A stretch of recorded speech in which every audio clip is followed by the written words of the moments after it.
Hi guys, I'm Josh. And I'm Miranda, and we are Hand Therapy Academy. We are going to talk today about VISI and DISI. It's a complicated subject we get asked a ton about with our students who are trying to prepare for the CHT exam. So let's get into some complicated stuff on what is for us a Sunday morning at 6:30. So let's get into it. All right, let's get cracking. So Josh, tell me first, let's start with the more common, the DISI deformity. Tell me kind of how that occurs and what goes on with the carpal kinematics.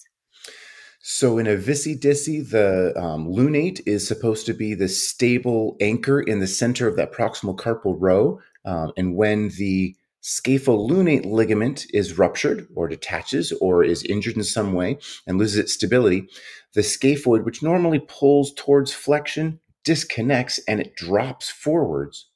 And then the lunate, which is connected to the triquetrum as well, it goes into extension posturing because it's not tethered to the scaphoid anymore. So it's a dorsal. It goes dorsally or into extension.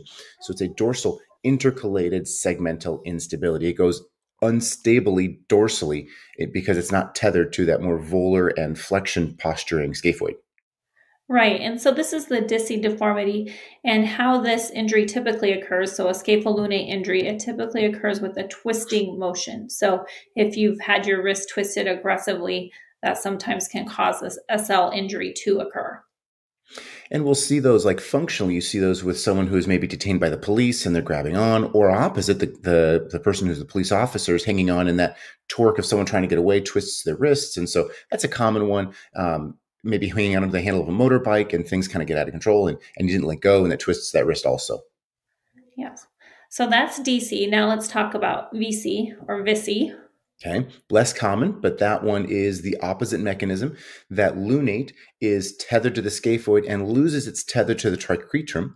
And so when their general posturing affects the position of the lunate, the scaphoid carries it forward into flexion volarly, and it detaches entirely from the triquetrum going dorsally or into extension. So it's a volar because the lunate travels volarly.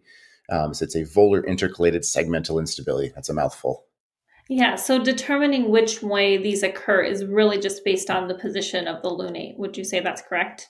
Yeah, just identifying that. And it kind of seems counterintuitive because if it's moving with the scaphoid, that means that LT was damaged.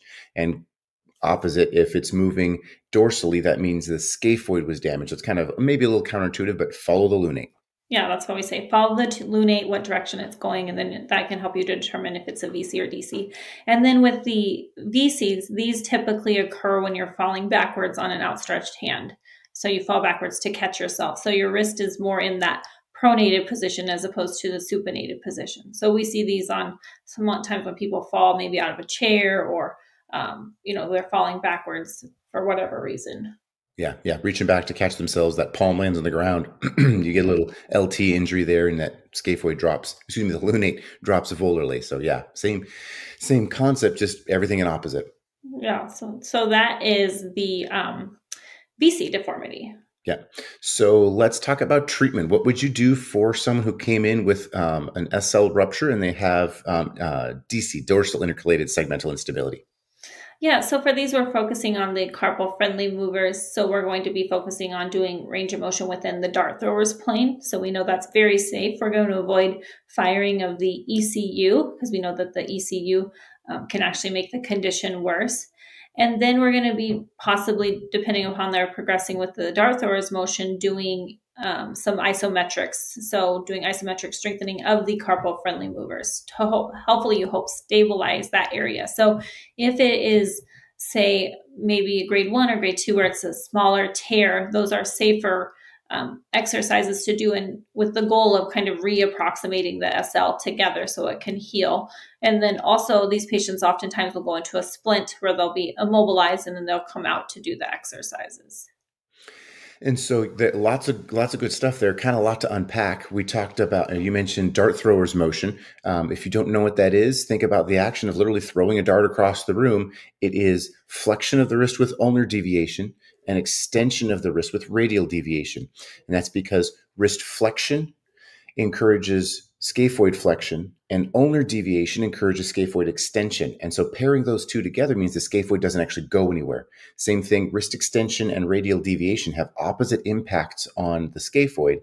And so the scaphoid doesn't go anywhere. It's kind of locked in place. And so it doesn't separate from the lunate, stressing that repair or the stressed ligament. So it keeps that ligament short instead of stretching and attenuating it. So we do dart throwers for an SL injury.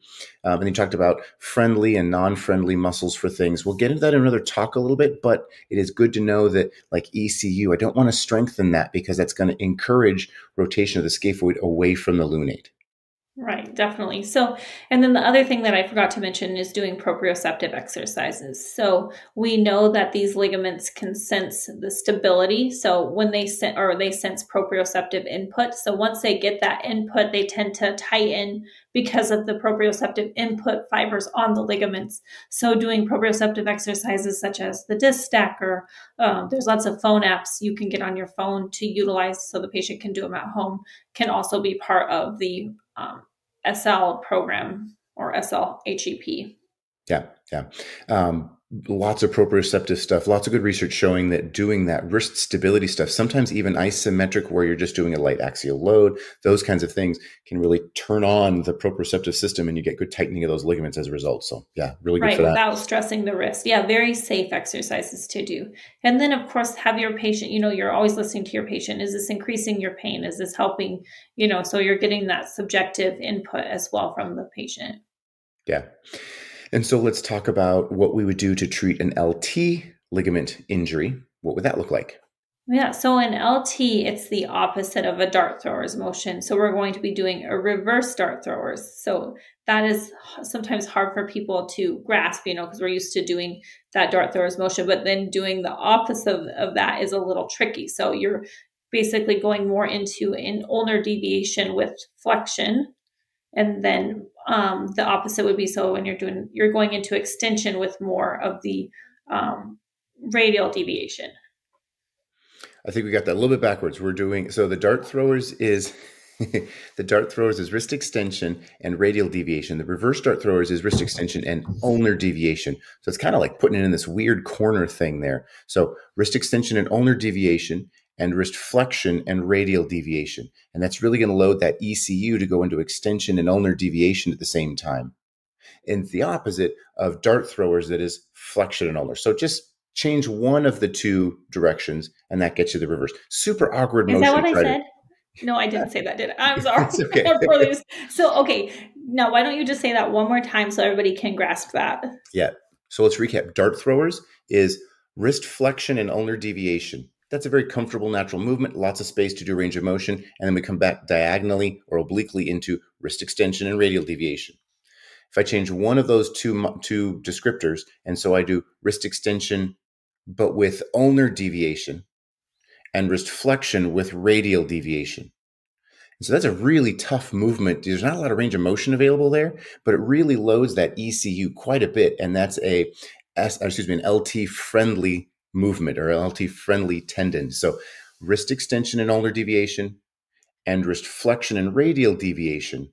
And that also loads FCR, which can be sometimes a friendly muscle at LT. That's a tricky one. But that movement is the opposite of dart throwers. Yeah, that's super awkward. I think awkward to teach your patients, right? Yeah, I have a hard time teaching them dart throwers because a lot of times they don't quite get that plane of movement. So I'll have them do it with their unaffected arm first. And then I'll go over to the affected and I'll actually give them like parameters with my hand, kind of making that diagonal plane for them to stay between. I say, don't touch my hand as you're tracking there. The other one is like sometimes I have to just dependently do it and see if they can't kind of figure it out as I'm doing it passively. And then we go from there. Yeah. Yeah. Something I found that's really easy for them to grasp is telling them to pick up like something light, because that gives you that dart thrower's plane and then it's somewhat functional. I think sometimes when I tell them to throw a dart, they're like, what? I don't throw darts, Yeah. So unless they do, obviously. So just picking up a cup gives you that motion. But with the LT injuries, I focus more on doing like the isometric strengthening because I think it's so awkward to do reverse dart throwers. Yeah. All right. Okay. Our goal is to keep these short, so we are keeping this 1 to 10 minutes. If you have any questions or have any suggestions, reach out to us at info@handtherapy.com or find us on handtherapyacademy.com, and we'd love to hear from you guys. All right.